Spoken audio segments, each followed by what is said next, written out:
नरकर वर्णना करा जाइछि।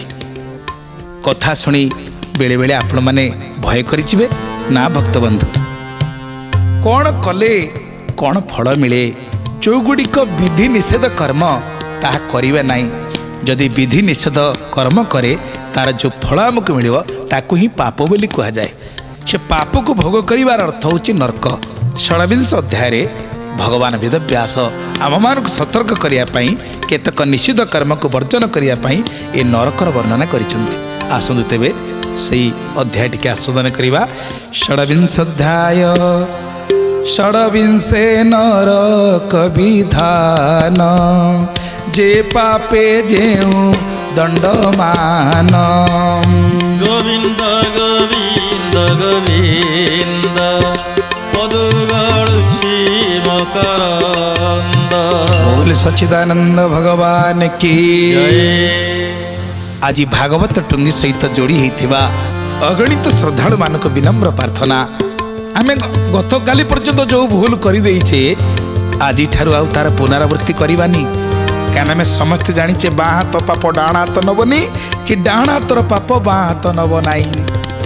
जो कर्म को निषिद्ध करा जाइछि आम भारत वर्ष को सुरक्षा देवाई आमर जल बाहिनी आकाश बाहिनी स्थल बाहिनी सब रही। बीएसएफ बॉर्डर सिक्योरिटी फोर्स रही। जदि कहीं जड़े सन्त्रासवादी आम देश भीतर को प्रवेश कला तो सेमाने जदि ताको मारी दियंती ताले ताको सम्मानित करा जाए। शत्रु को सेमाने मारिले सेठी मारिले तांकर पुण्य हुए। मात्र जदि आमे चलप्रचल भितरे क्रोध पर बस किए क्या हत्या कला ताले तांको दफा लगे जेल दंड भोगिया को पड़े। सेटा पुण्य एटा पाप केमिति हैला? तेणु देश काल पात्र अनुसार सबु जिनिस को शास्त्र रे विचार करा जाइछि कोउटी पुण्य आ कोउटी पाप। तेणु जो कर्म को निषिद्ध करा जाइछि जदि से कर्म को आमे कले ताहा होछि पाप। आ से पापर फल भोगिया को पड़िबो। कौन पाप कले कौन कौन फल मिले आमे टिके सावधान ही सुनिबा। माँ बापा माने आज पर्यंत जहाँ कर किंतु आज ठारू जमी से पापर पुनरावृत्ति न हुए से कृतकर्म फल आमको अवश्य भोगिया को पड़ो। जी कर्म जहाँ कर फल अवश्य भोग। भगवान राम मध्य कर्मफल भोगिंट भगवान कृष्ण मध्य कर्मफल भोगिंट। आपण रामायण प्राय तो समस्ते जानी।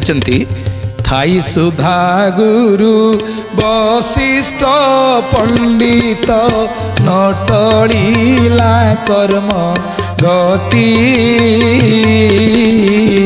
पितांक मरण सीतांक हरण बने पड़िला दुर्गति। पितांक मरण सीतांक हरण बने पड़िला दुर्गति बने पड़िला दुर्गति बने पड़िला दुर्गति।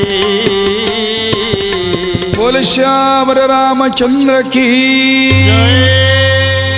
थाई सुधा गुरु वशिष्ठ पंडित नटलीला कर्म गति पितांक मरण सीतांक हरण बने पड़िला दुर्गति। स्वयं परमात्मा भगवान राम भगवान को बण को जीवाक पड़िला। पितृवियोग हो गला। माँ जानकी हरण करी रावण नेला तांको मध्य कर्म फल भोगिया को पड़िला। भगवान कृष्ण मध्य बाद पड़ी ना। धीरे धीरे बढ़िले नंद घरे चंद्र जेने बड़े शुक्ल पक्षरे 7 दिन रे मारिले पुतना सार नाम अटई भद्रसेना तृण सकटा बका घासुर मारी तारिले कुबेर कुमर नंद राजा को हरिला वरुण तांको रक्षा कले रमा रमण इंद्र शपथ दिन वृष्टि कला जल धारे पत्थर बरसिला छत्र आकार गिरिवर धरी गोप संपद रखिले मुरारी केते केते असुविधा को से सम्मुखीन हो जाइछन्ति। तेणु जहाँ आम कर्म करवा ताकू भोग करवा। तेणु एमती केतक कर्म करतुनि जार भोगटा अत्यंत भयावह हम। नरक बोली गोटे स्थान अच्छी पृथ्वीर दक्षिण दिगक मर्त्यर तलू आम जो पातालपुर अच्छी पातालपुर तलू एवं जल भागर ऊपर को से स्थानटी अच्छी पितृलोक मैंने रोचंती जोटिकर राजा होचंती निजे धर्मराज जम कई कहती 24 प्रकार नरक अच्छी, किए 28 प्रकार नरक अच्छी, किए कहते 84 प्रकार नरक अच्छी। परमहंस चूड़ामणि सुखदेव गोस्वामी कौन कहते आसतु ताहा आस्वादन करवा। राजा परीक्षित पचारुचंदी सुखदेव को विचित्र गति लोकंकर तुम्भे कहिल मुनिवर। गोविंद गोविंद गोविंद पदु गड़ुछि मकरंद। ए कथा संशय मो मने एबे कहिबा विद्यमाने। गोविंद गोविंद गोविंद पदु गड़ुछि मकरंद। बोली श्रीमद्भागवत भगवान की जय। परमहंस चूड़ामणि सुखदेव गोस्वामी चरण तले पड़ी परम विष्णु भक्त वैष्णव कुल सम्राट महाराज परीक्षित पचारे कहले गुरुदेव ये विचित्र गति ये लोक मानकर कौन पाई होइछि? आमे समस्ते धरारे जन्म नहींचे, प्रत्येक जीव भगवान अंश स्वरूप ममीवांश जीव लोक जीवभूत सनातन आमे समस्ते भगवान अंशभूत। प्रत्येक व्यक्ति समस्ते भगवान गुटू आसीचे, पुणी आमर ये प्रकार गति कहीं होइछि? विचित्र गति मनुष्यंकर विचित्र गति लोकंकर तुम्भे कहिला मुनिवर। कहीं के प्रकार गति होउछि? किए कुआड़ को गति करुछि? कार नरक गति होउछि, कार स्वर्ग गति होउछि, कार वैकुंठ प्राप्ति होउछि। ये विचित्र गति होबार कारण कौन? मत बड़ संशय लागुछि, टिके कृपा करी मते कहंतेनी कहार गति कौन होउछि, काहे के होउछि? परमहंस चूड़ामणि सुखदेव गोस्वामी बड़ा प्रसन्न ही कहउछन्ति राजा त्रिगुण विचित्र हुई राजन सुण मन देई। गोविंद गोविंद गोविंद पदु गड़ुछि मकरंद। कर्तार मते फल पाई श्रद्धा श्रद्धा बेनी होई। गोविंद गोविंद गोविंद पदु गड़ुछि मकरंद। बोले सच्चिदानंद भगवान की जय। भगवान आम समस्त को त्रिगुण रज्जु करे धरी मुर्गी नचाए नर हरि। जिमिति कंढी नचैला बाला से लुचिकी थाए सूताटी ता पाखे थाए आउ से जिमिति इंगित करी सूता को टाणे कंढी सिमिति अभिनय करे मंचरे। सेमिति आमे समस्ते त्रिगुण रज्जुरे बंधा सत्वगुण तमगुण आउ रजगुण। जमी खाद्य तीन प्रकार सात्विक राजसिक तामसिक तो आम मानकर वृत्ति मध्य से प्रकार तीन प्रकार वृत्ति सात्विक वृत्ति तामसिक वृत्ति राजसिक वृत्ति। सेमिति त्रिगुण विचित्र हुई राजन शुण मन दे। जी जिमितिका गुणर लोक ता कर्मटा सेमितिका हम। खाद्य आप देखु सात्विक भोजन जो खाद्य को खाइले मन निर्मल हृदय स्थिर आयुषत्व बलारोग्य सुख प्रीति विवर्धना रस्या स्निग्धा स्थिर हृदया आहार सात्विक प्रिया। सात्विक लोक जो भोजन करे निर्मल आयुर्बोधक सात्विक भोजन आयुष बढ़े निर्मल पवित्र खाद्य हृदय शांत रुहे। आम जिते मंदिर जाई महाप्रसाद पाउचे केबे कहारी मन में लोभ होउछि नहीं अधिका खाइबी जितक मिले कणिका मिले गोटे गुड़ुआ उड़ा 5000 लोक पाई जाऊँगी। समस्ते बड़ पवित्र सगार चप्पल खोली हाथ में पकई पाई देकर मुंडे बड़ी दौरान हाथ। किंतु तामसिक हेले लोभ अधिका आउ अधिका खाइबी राजसिक खाद्य हेले अधिका खाइबार लोभ समस्त। तेणु खाद्य नहीं मन जैसा अन्न ऐसा ही मन। आम जमीतिका खाद्य खाइबा आम भितर सेमितिका प्रवृत्ति सृष्टि हेब। त्रिगुण विचित्र हुई राजन शुण मन दे कर्तार मते फल पाई। कर्ता जी जमीतिका गुण को ग्रहण करिवो जो कर्ता तार सेमितिका कर्म फल मिलिबो। सात्विक कर्मर सात्विक फल राजसिक कर्मर राजसिक फल तामसिक कर्मर तामसिक फल। सात्विक भोजन कले मन शांत रहे धीर रहे स्थिर रहे। उच्छिष्ट अमेध्य बासी पचा खट्टा ये हूँ तामसिक भोजन। ये खाइले कौन हम बुद्धि तामसिक हो आलस्य हो ଅଳସୁଆ ହେଇଯିବେ ତାମସିକ ଭୋଜନ ଖାଇଲେ। ତେଣୁ ଶ୍ରଦ୍ଧା ଅଶ୍ରଦ୍ଧା ବେନି ହୋଇ କର୍ତ୍ତାର ମତେ ଫଳ ପାଇ ଯାହାର ଯେମିତିକା ସାତ୍ଵିକ କର୍ମ ପ୍ରତି ଶ୍ରଦ୍ଧା ରହିଲା ତାର କର୍ମଫଳ ସାତ୍ଵିକ ହେବ। ଯାହାର ରାଜସିକ କର୍ମ ପ୍ରତି ଶ୍ରଦ୍ଧା ରହିଲା ସେ ରାଜସିକ ଫଳ ପ୍ରାପ୍ତି ହେବ। ଯାହାର ତାମସିକ କର୍ମ ପ୍ରତି ଆସକ୍ତି ରହିଲା ତାର ଫଳଟା ତାମସିକ ଫଳ ହେବ। ତେଣୁ ବିଚାର ଆପଣମାନଙ୍କ ପାଖରେ ମୁଁ କାହା ପ୍ରତି ବେଶୀ ଆକର୍ଷିତ ହେଉଛି? ସାତ୍ଵିକ ପ୍ରତି। ଯିଏ ସାତ୍ଵିକ ଲୋକ ସେ ସତ୍ସଙ୍ଗୀ ହେବ। ଆଜି ଆପଣମାନେ ଯେଉଁମାନେ ଅଗଣିତ ଶ୍ରଦ୍ଧାଳୁ ଭକ୍ତ ଭାଇ ମା ମାନେ ଶ୍ରୀମଦ ଭାଗବତର ଅମୃତମୟ କଥାକୁ ଆସ୍ୱାଦନ କରୁଛନ୍ତି, ଯଦି ସାତ୍ଵିକ ଚିନ୍ତା ନଥାନ୍ତା ତାହେଲେ ଆପଣମାନେ କେବେ ମହାପ୍ରଭୁଙ୍କର ଅମୃତମୟ କଥା ଏ ସିଦ୍ଧାର୍ଥ ଉତ୍ସବରେ ଯେଉଁ ଚାଲିଛି ଶୁଣୁନଥାନ୍ତେ, ଦେଖୁନଥାନ୍ତେ। କାରଣ ଆପଣଙ୍କ ଭିତରେ ପ୍ରଭୁ କିଛି ଶକ୍ତି ଦେଇଛନ୍ତି। ଆମେ ଜନ୍ମ ଜନ୍ମ ଧରି ତାଙ୍କ ସହିତ ଆମର ସମ୍ପର୍କ ଅଛି ପ୍ରଭୁଙ୍କ ସହିତ ବୋଲି ତାଙ୍କ କଥାଟା ଶୁଣିବାକୁ ଆମକୁ ଭଲ ଲାଗୁଛି। ଯଦି ଆପଣଙ୍କ ବାପାଙ୍କ କଥା ମାଆଙ୍କ କଥା କିଏ କହେ ଆପଣଙ୍କୁ ଭଲ ଲାଗିବନି? କାହିଁକିନା ମୋ ବାପାଙ୍କ ବିଷୟରେ ଇଏ ଜାଣିଛନ୍ତି। ସେମିତି ଆମ ସମସ୍ତଙ୍କର ପିତା ମାତା ପ୍ରଭୁ। ତମେବ ମାତା ଚ ପିତା ତୁମେବ ବନ୍ଧୁ ଚ ସଖା ତୁମେବ ବିଦ୍ୟା ଦ୍ରବିଡ଼ଂ ତୁମେବ ସର୍ବଂ ମମ ଦେବ ଦେବ। ସେ ଆମ ସମସ୍ତଙ୍କର ଆପଣାର। ତେଣୁ ତାଙ୍କ କଥା ଶ୍ରବଣ କଲେ ତ ନିଶ୍ଚିତ ଆମକୁ ଆନନ୍ଦ ଲାଗିବ। ସକଳ ଗତି ସଭିଙ୍କର ତାରତମ୍ୟରେ ହୁଏ ସ୍ଥିର। ଗୋବିନ୍ଦ ଗୋବିନ୍ଦ ଗୋବିନ୍ଦ ପଦୁଗାଳୁଛି ମକରନ୍ଦ। ଏ ଅନନ୍ତରେ ବେଶୁଣ ନିଷିଦ୍ଧ ଧର୍ମ ଲକ୍ଷଣ। ଗୋବିନ୍ଦ ଗୋବିନ୍ଦ ଗୋବିନ୍ଦ ପଦୁଗାଳୁଛି ମକରନ୍ଦ। ଧର୍ମ ଧର୍ମ ବେନିମତ ଶ୍ରଦ୍ଧା ଶ୍ରଦ୍ଧା ଯେ ବିଦିତ। ଗୋବିନ୍ଦ ଗୋବିନ୍ଦ ଗୋବିନ୍ଦ ପଦୁଗାଳୁଛି ମକରନ୍ଦ। ସମାନ କର୍ମ ଫଳ ମାନ କାହାରି ନୁହଇ ରାଜନ। ଗୋବିନ୍ଦ ଗୋବିନ୍ଦ ଗୋବିନ୍ଦ ପଦୁଗାଳୁଛି ମକରନ୍ଦ। ବୋଲେ ସଚ୍ଚିଦାନନ୍ଦ ଭଗବାନ କି। ଜୟ।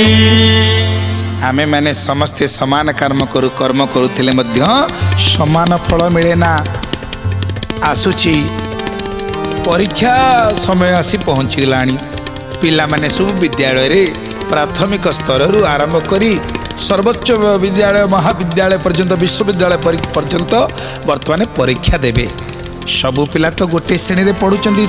ସମସ୍ତ କ୍ରମ ଅନୁସାରେ ପ୍ରଥମଠୁ ବିଶ୍ୱବିଦ୍ୟାଳୟ ପର୍ଯ୍ୟନ୍ତ ଯିଏ ଯେଉଁ ଶ୍ରେଣୀରେ ପଢ଼ିବା କଥା ପଢ଼ୁଛନ୍ତି। ଗୋଟିଏ ଶ୍ରେଣୀରେ ମନେ କରନ୍ତୁ 128 ପିଲା ଗୋଟିଏ ଶ୍ରେଣୀରେ ଅଛନ୍ତି। ସମସ୍ତେ ଫାର୍ଷ୍ଟ କ୍ଲାସ୍ ଫାର୍ଷ୍ଟ ପିଲା। କାରଣ ଆଜିକାଲି ଭଲ ଭଲ କଲେଜରେ ପଢ଼ୁଛନ୍ତି ଯେଉଁମାନେ ମହାବିଦ୍ୟାଳୟରେ ବା ବିଦ୍ୟାଳୟରେ ବା ବିଶ୍ୱବିଦ୍ୟାଳୟରେ, ત્યારે ଅତ୍ୟନ୍ତ ମେଧାବୀ ଛାତ୍ର। କିନ୍ତୁ ପରୀକ୍ଷା ବି ସମାନ ସମୟରେ ହେଉଛି। ସମସ୍ତଙ୍କୁ ସମାନ ପ୍ରଶ୍ନପତ୍ର ଦିଆଯାଉଛି। ସମସ୍ତଙ୍କୁ ନିର୍ଦ୍ଦିଷ୍ଟ ସମୟ ମଧ୍ୟ ଦିଆଯାଇଛି। କିନ୍ତୁ ରେଜଲ୍ଟ ବାହାରିଲା ବେଳକୁ ଆଜିକାଲି ତ ସବୁ ଅଲଗା ଅଲଗା ରେଜଲ୍ଟ ଆସିଗଲାଣି। ଫାର୍ଷ୍ଟ କ୍ଲାସ୍ ମାନେ ପ୍ରଥମ ସ୍ଥାନ, ଦ୍ୱିତୀୟ ସ୍ଥାନ, ତୃତୀୟ ସ୍ଥାନ, ଆଉ ପଞ୍ଝାଏ ଫେଲ୍। କେଉଁ ଗୋଟିଏ ଜାଗାରେ ତ ପାଠ ପଢ଼ିଲେ, ତ ଗୋଟିଏ ଜାଗାରେ ପରୀକ୍ଷା ଦେଲେ, ସମାନ ପ୍ରଶ୍ନପତ୍ର ଦିଆଗଲା, ସମାନ ସମୟ ନିର୍ଘଣ୍ଟ ଦିଆଗଲା, ଫଳ କାହିଁକି ଅଲଗା ହେଲା? ଚାଷୀମାନେ ତ ଯାଉଛନ୍ତି ଚାଷ କରିବା ପାଇଁ, କୃଷକମାନେ କୃଷିକର୍ମ କରୁଛନ୍ତି। ଇଏ ଏପଟ କିଆରି ପାଖରେ ସେପଟ କିଆରି, ଇଏ ହଳ କଲେ ସିଏ ବି ହଳ କଲେ, ଇଏ ବି ବିହନ ପକାଇଲେ ସିଏ ବି ବିହନ ପକାଇଲେ, ଇଏ ବି ପାଣି ଦେଲେ ସିଏ ବି ପାଣି ଦେଲେ, ଇଏ ଖତ ଦେଲେ ସିଏ ବି ଖତ ଦେଲେ। ଫଳ ଆଙ୍କର ଭଲ ହେଇଛି ତାଙ୍କର ନାହିଁ। ଏ ତ ସମାନ କର୍ମ କଲେ ଫଳ କାହିଁକି ହେଲାନି? ତା ଭିତରେ ରହସ୍ୟ ରହିଗଲା। କ'ଣ ରହସ୍ୟ? ଶ୍ରଦ୍ଧା ଆଉ ଅଶ୍ରଦ୍ଧା, ଧର୍ମ ଆଉ ଅଧର୍ମ। ସକଳ ଗତି ସଭିଙ୍କର ତାରତମ୍ୟରେ ହୁଏ ସ୍ଥିର। ଏ ଅନନ୍ତରେ ଏବେ ଶୁଣ ନିଷିଦ୍ଧ ଅଧର୍ମ ଲକ୍ଷଣ। ଯେଉଁ କଥା ନିଷିଦ୍ଧ ଯେଉଁ କର୍ମକୁ କରାଯାଇଛି ତାକୁ ଅଧର୍ମ ବୋଲିକିରି କୁହାଯାଇଛି। କର୍ମ କଲେ କ'ଣ ହେବ? ନିଷିଦ୍ଧ କର୍ମ କଲେ। ଧର୍ମ ଅଧର୍ମ ବେନିମତ ଶ୍ରଦ୍ଧା ଅଶ୍ରଦ୍ଧା ଯେ ବିଦିତ। ଆମେ ଜାଣିଛେ ଧର୍ମ କ'ଣ ଆଉ ଅଧର୍ମ କ'ଣ। ଜାଣି ସାରିଲା ପରେ ଯଦି ପୁଣି ଅଧର୍ମ ମାର୍ଗରେ ଗଲେ, ଯାହାକୁ ବିଧି ବିଧାନ ନିଷେଧ କରାଯାଇଛି, ବିଧି ନିଷେଧ କର୍ମ, ସେ କର୍ମ କଲେ कर्म कले सीना कि फल मिलबनी फल खराब उल्टा हो गला समान कर्म करुचे गोटे पिला से परिश्रम कर परीक्षा देती सी ताठू आउ गोटे पिला भी से परिश्रम करिछि किंतु आर जदि 90 भाग रहा नंबर तार कहीं 70 आसीगला ये तो समान परिश्रम कले ता भितर टिके श्रद्धा अधिका कम भितर फल अलग है कौ पटरे टिके कौन सार खत कौटी कमी गला बढ़ी गला तांकर भल है तांकर खराब है कि विहन खराब हो गला तांकर भल है जमा है सेमिति आम मनीष जीवन रे आमे समस्ते सृष्टि जन्म होइछे माँ बापा खाऊचे पिऊचे किंतु पुणी जड़े नर्क भोगुची आउ जड़े स्वर्ग भोगुची तार कारण कौन यही सात्विक तामसिक राजसिक कर्म को नहीं आम मानकर गति सब अलग अलग हो जाउची सिमती सुंदर भाव सुखदेव गोस्वामी कहते हे राजा परीक्षित समान कर्म फल मान काहारी नुहई राजन गोविंद गोविंद गोविंद मधुगढ़ुछि मकरंद जेते विद्या काम्य कर्म एहा लक्षण परिणाम गोविंद गोविंद गोविंद मधुगढ़ुछि मकरंद गति जे शत शत मत प्रवृत्त होए परीक्षित गोविंद गोविंद गोविंद मधुगढ़ुछि मकरंद एहार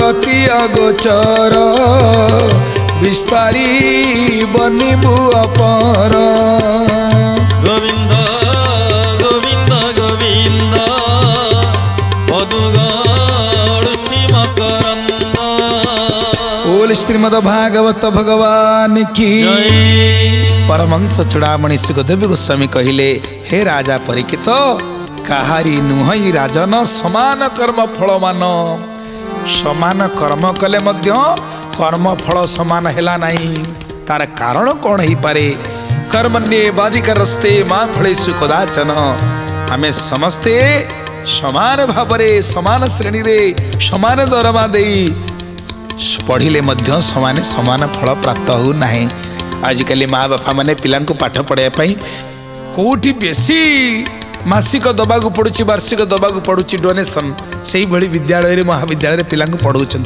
एते कष्ट करी पढ़ेला परे मध्य पिला माने कहीं उपयुक्त फल पाऊना तार कारण से श्रद्धार अभाव ये विषम गतिर कारण कौन ही पारे समान भाव में आम समस्ते गोटे स्थान में जन्म नहीं गोटे स्थान में पाठ पढ़ुचे गोटे स्थान में खाऊचे पीऊचे शोचे हेले समस्त गति अलग अलग तार कारण कौन ही पारे जड़े स्वर्ग को गति कला जड़े नरक को गति करुचे यार कारण कौन ही पारे महाराज परीक्षित सुखदेव गोस्वामी प्रश्न पचारि सुखदेव गोस्वामी तार उत्तर देवाक कहते हे राजा गति जे शत शत मत प्रवृत्त हे परीक्षित ये गति शत शत प्रकार यार गति अगोचर विस्तारी बनिबु अपर आम विस्तारित भाव में तुमको कहबू कहार कौन गति होची कहीं विस्तारित भाव में कहबू पुनर्बार राजा परीक्षित पचारुचंती कहले गुरुदेव भोमुनि त्रिलोक बाहारे नरक किबा अंतराले गोविंद गोविंद गोविंद मधुगढ़ुछि मकरंद किबा त्रिभुवन मध्यरे कहिबा सावधाने मोरे गोविंद गोविंद गोविंद मधुगढ़ुछि मकरंद बोल श्रीमद भागवत भगवान की महाराज परीक्षित पचारुचंती हे परम कारुणिक गुरुदेव हे परमंश चूड़ामणि कृपा करी मते कहतु भो मुनि त्रिलोक बाहरे नरक किबा अंतराले से जो नरकटा कोटी ये तीन लोक जो स्वर्ग मर्त्य पाताल या बाहर अच्छी ना अंतराल भितर अच्छी कि त्रिभुवन मध्य कहवा सावधान मोरे ये त्रिभुवन स्वर्ग मर्त्य पाताल ये त्रिभुवन भितर अच्छी ना बाहर अच्छी से नरकटा कौटी से जगह कौ जगार से नरक अच्छी जिते जानापी परम विष्णु भक्त वैष्णवकुल सम्राट महाराज परीक्षित प्रार्थना करुचंती आज उत्तर रे परमहंस चूड़ामणि सुखदेव गोस्वामी कौन कहते श्री सुखवाच त्रिजगतर अंतराल दक्षिण दिगे महिपाल गोविंद गोविंद गोविंद पदुगड़ुछि मकरंद भूमिर तले जल परे अग्निस्नात शोभात रे गोविंद गोविंद गोविंद पदुगड़ुछि मकरंद भूमिर तले जल परे अग्निस्वात शोभात रे गोविंद गोविंद गोविंद पदुगड़ुछि मकरंद बोले सच्चिदानंद भगवान की जय। महाराज परीक्षित पचारिचंती हे परम कारुणिक गुरुवर कृपा करी कहते से नरक बोली जो जगटा से कौटी अच्छी ये त्रिभुवन भितर अच्छी ना ये त्रिभुवन बाहर अच्छी उत्तर रे सुखदेव गोस्वामी कहते हे राजा परीक्षित त्रिजगतर अंतराल दक्षिण दिगे महिपाल ये जो त्रिजगत अच्छी स्वर्ग मर्त्य पाताल ये त्रिजगतर दक्षिण दिगरे गोटे स्थान अच्छी कौटी से स्थान ना भूमिर तले जल परे भूमिर तलकू आउ जलर उपरकू ये स्थानटी रही से नरकरे ताहारी ना हूँ नरक से कथा को आम आस्वादन करवा पुणी परवर्ती पर्याय आज तो समय ही जाइए जय जगन्नाथ जय जगन्नाथ जय जगन्नाथ स्वामी जय जगन्नाथ जय जगन्नाथ जय जगन्नाथ जय जगन्नाथ स्वामी जय जगन्नाथ जय जगन्नाथ जय जगन्नाथ जय जगन्नाथ स्वामी जय जगन्नाथ जय जगन्नाथ जय जगन्नाथ जय जगन्नाथ स्वामी जय जगन्नाथ बोल जगन्नाथ महाप्रभु की जय।